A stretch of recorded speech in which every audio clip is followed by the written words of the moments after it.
কেন রাজনীতির পথে পা রেখেছিলেন খালেদা জিয়া? প্রায় ৩ দশক আগে মানুষের ভালোবাসা ও ডাকে সাড়া দিয়ে রাজনীতির ময়দানে পা রাখেন বিএনপি চেয়ারপারসন ও সাবেক প্রধানমন্ত্রী বেগম খালেদা জিয়া। নিজের ব্যক্তিগত আর পারিবারিক জীবনের সুখ স্বাচ্ছন্দ্য বিসর্জন দিয়ে তিনি ঝুঁকিপূর্ণ এক অজানা পথে এগিয়ে যান।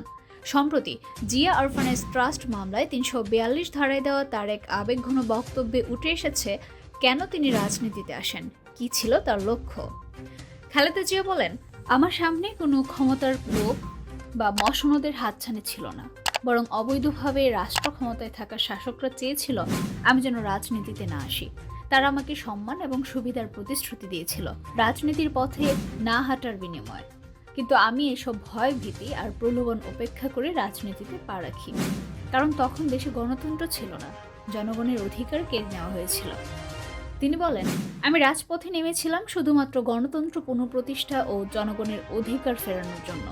শহীদ প্রেসিডেন্ট জিয়াউর রহমানের আদর্শ ছিল আমার অনুপ্রেরণা। তার অসমাপ্ত কাজ সম্পন্ন করার লক্ষ্য নিয়েই আমার রাজনীতির শুরু।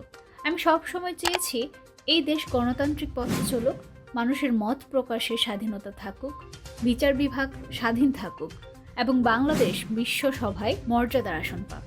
বৃহস্পতিবার সুপ্রিম কোর্টের আপিল বিভাগে খালেদা জিয়ার ওই বক্তব্য তুলে ধরেন তার আইনজীবী ব্যারিস্টার কায়সার কামাল। শুনানির সময় তিনি খালেদা জিয়া ও তার পরিবারের উপর চালানো নির্যাতনের বর্ণনা দিতে গিয়ে আবেগতাড়িত হয়ে পড়েন। আদালত কক্ষে তখন শুনশান নীরবতা বিরাজ করছিল। প্রধান বিচারপতি ডক্টর সৈয়দ রেফাত আহমেদ এবং অন্যান্য বিচারপতিরা মনোযোগ দিয়ে খালেদা জিয়ার সেই বক্তব্য শোনেন।